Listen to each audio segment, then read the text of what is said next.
Do you need a chill game where you can sand surf on your magical sword with amazing art design? Then Sword of the Sea has you covered. I recently finished this indie game and I just had to talk about how wonderful of an experience it was.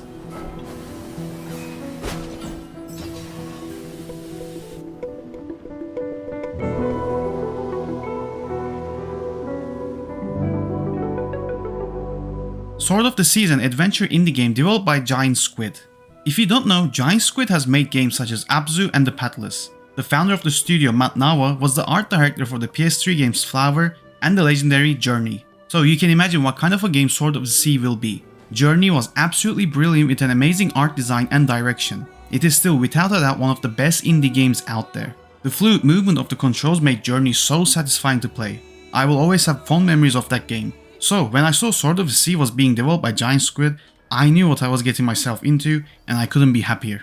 In this game you play as an ancient warrior called Raid, who awakens from a single drop of water in a vast mysterious desert. Right from the opening scene, the game pulls you in with its presentation and flow and I was instantly hooked.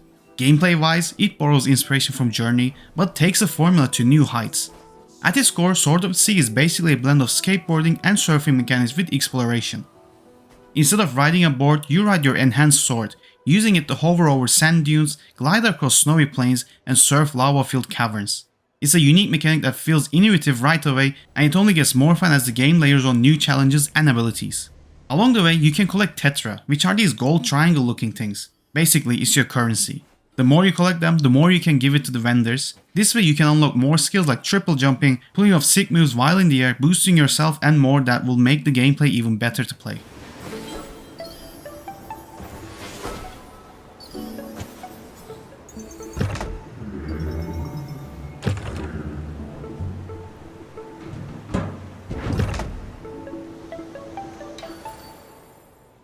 The game even throws in sections where you can control different creatures like dolphins and sharks. It gave exploration a whole new fun factor because how often can you play as a dolphin or a shark? I didn't expect that at all and it was a welcome surprise. These sections changed the whole gameplay flow. It reminded me of how Haze-like Studios does it with their games, like It Takes Two and Split Fiction. They keep bringing new and fun ways to play in each area, and that's exactly what Sword of the Sea does. Each new area brings in new ways to explore and it kept the whole experience fresh. Surprisingly, there was a boss battle at the end of the game. I won't show you the whole thing because I want you to experience it for yourself, but it was really epic.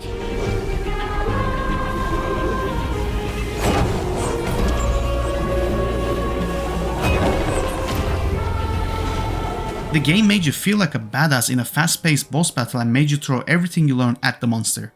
The gameplay and the battle were amazing and all, but there's more brilliant stuff in the game like exploration.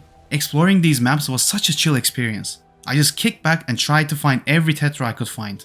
There are many chests scattered around the world as well, which will give you more tetra. There are also lore shrines that give you backstory to this world, which was a neat way to tell the audience a story without ever telling one, in a traditional sense. Some light puzzles also filled out the world, nothing challenging, but it was really fun. The world is a playground that lets you go wild and I loved every second of it. The whole point of the game is to bring water, pureness and life back to this desolate and lonely world.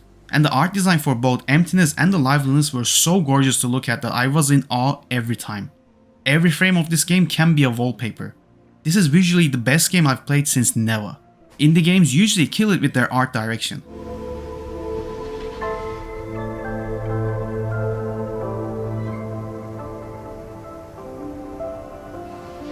The way art and visuals creatively guide you where you need to go was so well implemented. I never got lost and always found my way even if I was off exploring. The scenery in this game was just jaw-dropping. The colors popped and it was a visual delight. The other biggest factor into making the exploration was so good was the music. The soundtrack for this game was just top notch. I will definitely be listening to it while chilling at home. You can also meet another character that becomes integral to the story towards the end, and doing combos together was so satisfying. Sword of the Sea's 3-hour runtime hit the sweet spot because of how good the gameplay was, but I do wish it was longer. I wanted to keep playing and exploring new areas. I was enjoying myself so much but it was cut short. It is still paced well though, it never drags. You can still play it again once beating it though. The endgame offers new game plus and more things to do like hitting combos and beating the time challenges.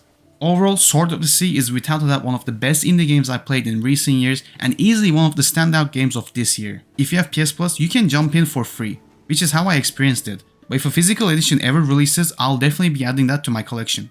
Even with its 3-hour runtime, the game delivers smooth, finely crafted gameplay that feels like an adrenaline rush every time you pick up speed, paired with breathtaking art design that pulls you deep into this world. This is exactly the kind of creative and atmospheric experience that shows why indie games matter so much, and we really need to support them.